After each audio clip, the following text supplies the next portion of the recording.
Welcome to Dalligan Talks NRL, and I'm talking with Paul Dalligan. Paul, you had a great round last round, tipped all the winners.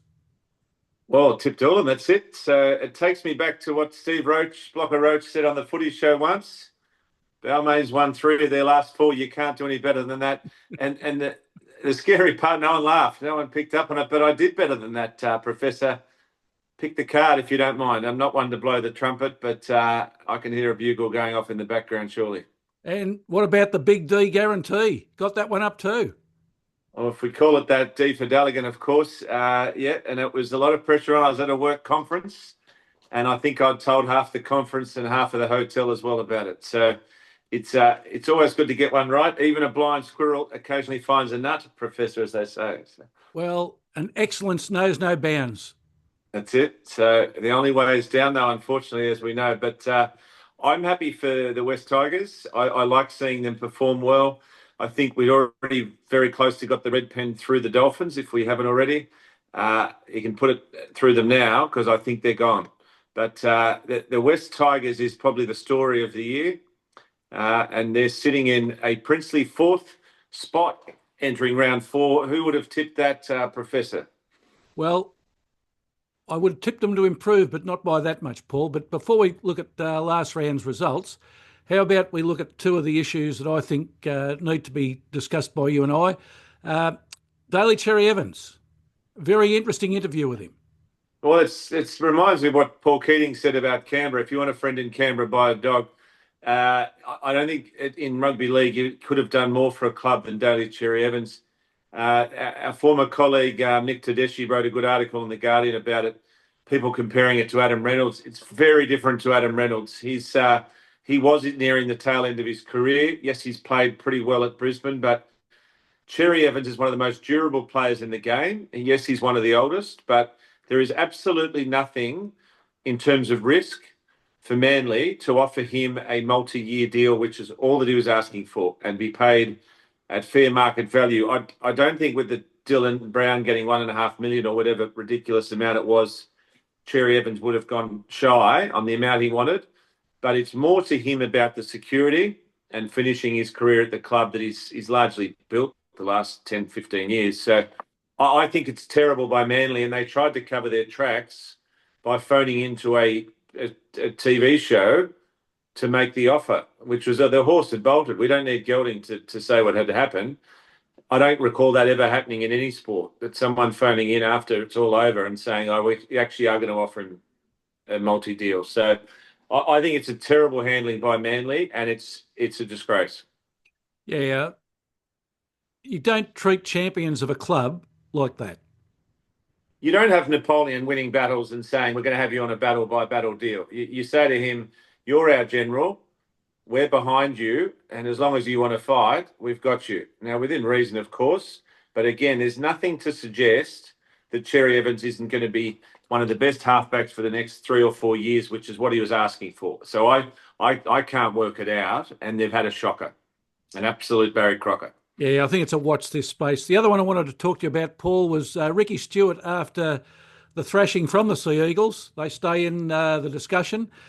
Ricky saying at his press conference he didn't know what the rules were. He's been in the game a long time. Well, he has, and it's up there with some of his other comments that it wasn't us out there. So it makes you wonder who was out there when he often says that wasn't us out there tonight. So you'd think he knows the rules. He certainly complains about them enough. And it's probably a sign of the pressure that the coach is under. They're still in the outside, just outside the 8, so they haven't had a bad start to the year. But that is a massive watch game, this Cowboys Raiders, because you get the red pen ready for the Cowboys, if not already. And the Raiders need to win this after that outburst from Ricky. Well, let's see if they fight behind him. Paul, 9 teams on the ladder, all on 4 points. I can't remember such an even start to the season. I'll say that, though, but there's only 4 teams that can win this comp, and no offence to your Dogs, I just don't think they're there yet. It's only the same 4 I predicted: Sharks, Panthers, Brisbane, Melbourne. I'd love the Dogs to be good enough to win it, maybe next year, but I just still think those 4, and then there's Daylight second, or to the second group. All right, Paul, very quickly through the results from the last round. As I said, the Big D guarantee game. West Tigers saluted 30-18 over the Dolphins. The Dolphins now 0-3. As you said, I think they're red-lined. Can West Tigers finish in the 8? Well, they certainly can, and you got to understand with that score, they came home like Farlap. So they were a brilliant finish. It's just a very exciting team to watch, and Lockie Galvin is very interesting in what's going to happen with his contract. They've got him for a couple of years yet, but there's clubs already lining up to try and sign him. So he, again, is the most exciting player in the game. Dolphins were disappointing, and I think if they get rolled this weekend, it's red pen time for them as well. Well, they couldn't score in the second half, Paul. The West Tigers put on 18 unanswered points, and Benji Marshall did say he was pleased with the second half defence, and you can see from the results why he said that. Well, our favourite Mensa level genius. It's not probably a large group in the NRL ranks, but he's a very smart man, Benji, and he's got a good deputy in Jerome Luai there. Both football nerds, and it is great for West Tigers and their fans. Now, the round started with Storm at home against the Panthers. They handed the Panthers their second loss in a row. Is there some worrying times for the Storm, though? They started off 14-0 and then were outscored 24-16. Yeah, I think they've stopped showing Craig Bellamy in the box as much because I would have liked to have seen his head would have been exploding on occasions there. I thought the Storm were going to run away with it by how many you like, but all credit to the Panthers with a second-string team. These are guys who aren't as well known, obviously, as your Clearys and co. The Panthers are still with a lot of fight, and that's why they're still third favourites to win the comp. They were amazing without Cleary. So I don't think the Storm by any means are runaway favourites with this comp. No chance, no way. You're right about the Roosters, Paul. They couldn't beat the Warriors over in New Zealand. It was an arm wrestle for long periods of the game, but the Chooks made several costly errors that led to Warrior tries. They did. I think the Roosters overachieved in the previous weeks, but I think the Warriors are good at home, but they'll struggle across the Dutch, the Warriors, as per usual. But it was a good win for the Warriors, but against not too much in the Roosters. They just... Broncos and Cowboys, Paul, outscored the Broncos in the second half. The Cowboys did. Adam Reynolds and Payne Haas had terrific games, though, for the Broncos. Well, Payne Haas, I've got to say, if Dylan Brown is worth $1.5 million, I'm not exaggerating that if Payne Haas hit the market, he's that damaging as the game's best forward, he'd be worth close to $2 million. And I'm not exaggerating. If he was to be perhaps to come at the face of one of these new clubs, it could be pushing the $2 million mark. He's that good. And I hate to say I'm looking ahead, but I'm looking ahead. The State of Origin New South Wales team on paper, my word. So it's going to be some sort of squad for this year's State of Origin. The Broncos put the cue in the rack, I think, at halftime. Cowboys were lucky to get as close as they did. It was a one-way match, and the Cowboys are gone. Now, did you pick up the anomaly for punters in that match, Paul? I was watching it. The line was 16.5. The Broncos were leading by 16 and had a penalty 10 metres out in front of the posts with 4 minutes to play. I'm yelling at the TV, take the two, take the two. For some reason, Adam Reynolds decides to tap. It goes on for 3 plays. There's an intercept and goes all the way down the other end for the Cowboys to score. Therefore, the Cowboys covered the line. Well, there you go. That's about all they did, though, the Cowboys. So punters lament, I guess. But, yeah, I don't know if there's anything too untoward in that for the Broncos. They make some strange decisions, but they're back on track and they'll be good from here. I would not be betting against the Broncos from here too often. Todd Payton, 0-3. How long before he starts having to worry? Well, you should be worried right now. I think that they'd already be getting the replacement ready there. I don't think he'll last too long at all. And it doesn't seem that he's getting the best out of what is a decent team on paper. They've got 4 or 5 representative players, so he should be getting better results than he is. Sharks 27, Rabbitohs 12. It was 20-0 at half time, so you've outscored him in the second half. Wayne Bennett conceded that they did play a better second half, but not enough 40 years I've been going to that Shark Park when I used to grow up. Oh, I grew up just down the road from it. So it was never a happy hunting ground for me, particularly when I was in my Rabbitohs jersey. So I've had some very tough afternoons there at Shark Park, and that would have been another tough one if I was there. I still have the Sharks making the grand final. They were impressive. They really buried us. I loved watching Wayne Bennett's press conferences. One of the reporters asked him, they targeted you on the right edge, didn't they? He looked straight at the reporter and said, you'd better ask them that. Yeah, that's it. No, he's always entertaining. He's not too different from when he wins or loses. I was interested to read Cameron Murray, one of our toughest players, said he was scared of him when he first arrived. So he has an aura about him. And I think the players just want to play well for him. And they're pleasantly surprised when he's nice to them. He's got a certain way around people, and he's doing well at the Rabbitohs. He's been fantastic.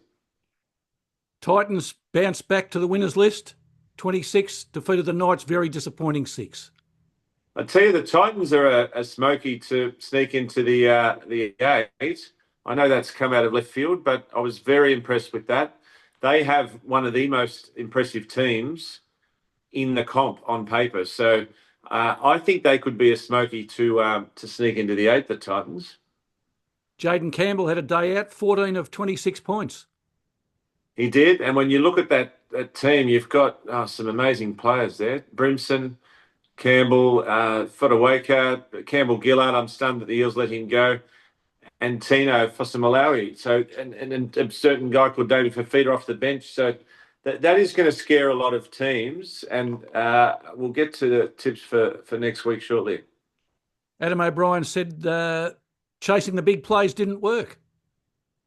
No, that's another coach under pressure as well, particularly if they're spending all this money, probably $3 million a year combined on Ponga and Dylan Brown. They'll want to make sure they got the right coach there. I just don't know if it's him, unfortunately. They want to start winning soon, because if they're going to have two of the best players in the game, they're going to want a good coach. The Bulldogs are on oxygen, Paul. They're second on the ladder, 3-0. They had a big win over the Eels without their 5/8 and without Kikau. The defence did the job for them. Yeah, it was a good win. They didn't rack up a lot of points, but the defensive side of the Dogs has been amazing. I think they've gone the vintage logo, which is a nice touch, and it's a good look. Probably the one on your shirt there, is it, Professor? No, I've got the old one there, Paul. I've got the old ones. Yeah, I like it. I was very impressed with the Dogs. I still don't know if they're quite at that top 4 yet, but if they keep winning, I might have to revise my estimations. Well, all over at half time at Brookvale, 30-0, if you don't mind. It was the Ruben Garrick show. 4 tries, 6 conversions, 28 points out of 40. Yeah. What a wonderful game he had.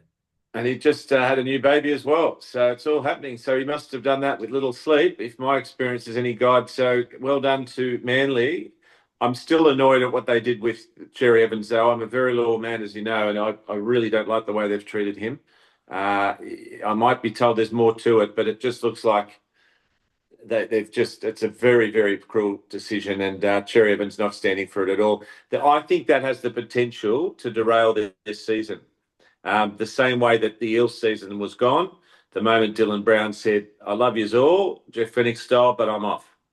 The Sea Eagles did all the damage in 15 minutes when the Raiders went to sleep. They scored at the 22-minute mark, the 27, the 29, the 30, 32 and the 37. Just a shame the CEO wasn't that powerful when he decided to turn his mind to how much should we offer Cherry-Evans. But anyway, we'll leave that to one side. I'm just disappointed that, I hate to say this, Schooner, but I think that's going to derail the season. The stats tell the story, though, Paul. In that first half, the Raiders had 212 tackles to Manly's 70. Yeah, well, that's going to tire anyone out. So, that's a big effort there. So, all right, round 4, Paul. Thursday night starts off with your Rabbitohs playing the Panthers. Now, you've got the Panthers right where you want them, haven't you? Yes, but I still don't know if we'll beat them. We will see what happens. I think the Panthers will win, unfortunately, to say that. We will see. Well, you've won one more game than them.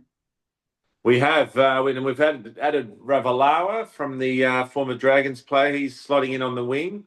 And we've got our superstar halfback, Jamie Humphries. So I wouldn't be surprised if we win, but there's just a lot of class still in that Penrith team. And we saw against the Storm what they're still capable of. So we will see. Paul, I should have asked you before we started the round, which game is the Big D guarantee on this week? Well, we're getting there. We're getting there. Work through them, and I'll tell you as we get to it. So, all right. Well, Friday night, the first game at 6 p.m.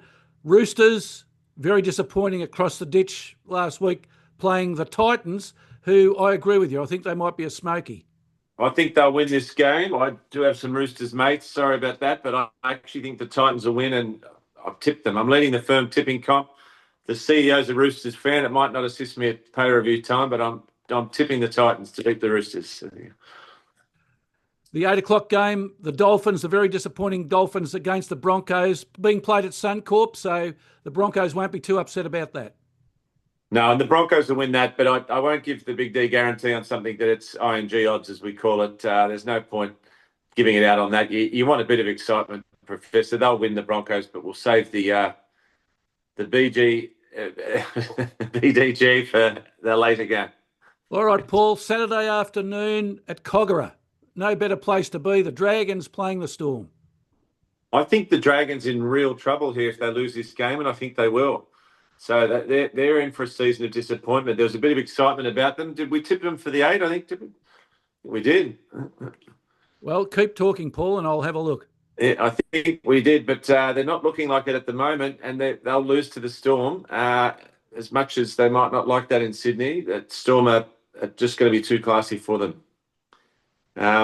Flanagan, the coach, has already fallen out with the halfback Ilias, which is never a good thing in any game, as you know. With your halfback so important, so I think the Storm will win. You had the Dragons at number 7, Paul. Well, there you go. I'll downgrade it now, please, because they're not playing very well at all, and there's some discord in the ranks, I've heard. All and right. They might be leading the race to get Cherry-Evans, you might find. So we'll see what happens there. The twilight game, Paul, the Cowboys playing the Raiders. Both teams disappointing last week. Yeah, I think the Cowboys are gone. I think it's their last stand, so they could muster up a win here, all puns excused with the muster. But I think that the Raiders will win that. Too much class, too much explosion, and too much firepower. But you'll notice we still haven't slapped any guarantees on yet. The match of the round, Paul, Saturday night at Shark Park, the Sharks playing the Bulldogs. Well, there's your litmus test, and I'm looking. They've got the Sharks at $1.27, so the bookies mustn't be too impressed by the Dogs. But with all respect to what the Dogs have done, it's a tough place to play, Shark Park, for the Dogs. So I think the Sharks will just hold on in a tight one. If you had your Matt Burton there, it'd be very different, but he's not playing. You've got Bailey Hayward and Toby Sexton, 6 and 7. With all respect to Bailey Hayward, I don't think he's as good as Trindle and Hines, and that's why I don't think you're going to win that game, but I'm happy to be proven wrong. All right, Paul. Sunday first game, the Sea Eagles playing their second game in a row at Brookie, playing the Eels. Can Schooner put this one down for a win? He can, but I think they'll rise for Cherry-Evans. That's the players, that is, but I'm just disappointed with it, and I think when the games get tougher, and they know that their talisman is leaving, it's going to be mentally very draining for them. And it's not something that happens in the AFL where a player leaves mid-season. Just not good to see for the game. I really hate it. And the nightcap on Sunday, West Tigers, the form team at the moment, playing the Warriors, who are coming back across the ditch. Well, you can join your dots there. That's guarantee stuff on the Tigers. I'll stick with a good thing. So let's keep this run going. Tigers fans, I've got quite a few mates who go for the Tigers, and they're pretty happy at the moment, as they should be. The Warriors are very explosive, but they're not going to win, not at Campbelltown Sports. That's going to be a very big crowd there for the Tigers, possibly the biggest Tigers crowd in many years. It's going to be a big game. So the Big D guarantee this week is West Tigers to beat the Warriors. Yep, about the $1.60 mark. So I always try and offer the best value since the first Audi catalogue, as I say. So you get yourself in line and get on the Tigers. All right, Paul, thanks for talking rugby league again with me this week, and I'll look forward to going through it all again with you next week. All good. Thank you. Go the Tigers. Yeah.